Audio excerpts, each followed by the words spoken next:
firstly, I'll just discuss the three research papers that I found quite relevant to this topic. So, physical and technical demands of offensive and defense and contested phases in Australian rules football. This study provides a detailed examination of the different phases of play in AFL.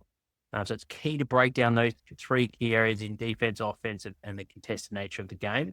Focus on the specific physical and technical demands during offense, defense, and contested phases. It uses data from champion data to analyze performance metrics, helping to understand where and how players spend their energy during a game. So I'll add the link to that article from the BMC Sports Science Medicine Rehabilitation.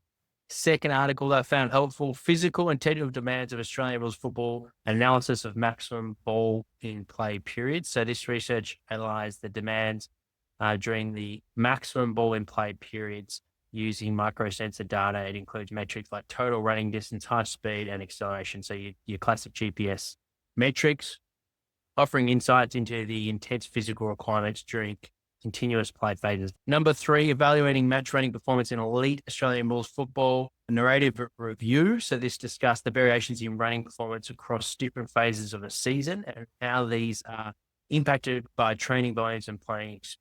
So how long has the player been in the AFL for and how's their team performing? Are they losing more games than they're winning?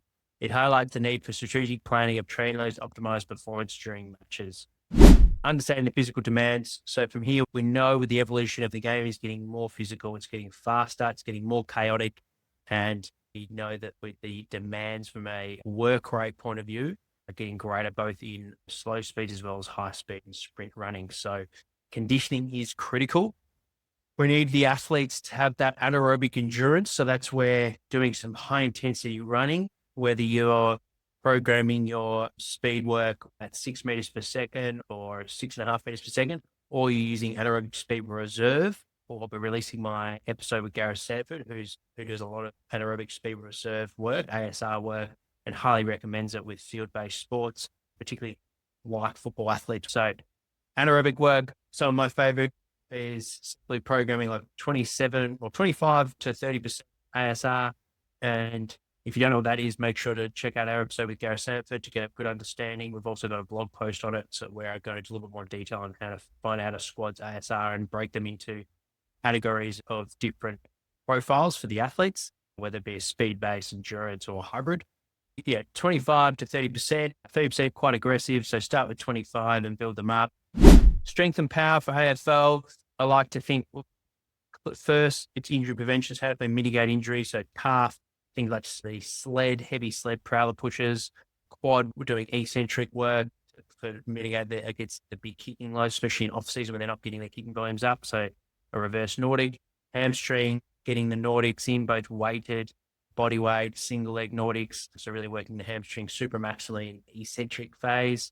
From an ACL point of view, I like to think about from the neuro development point of view, so their efficiency of their movement, not just about the capacity. So how well are they running with their drilling, their agility patterns?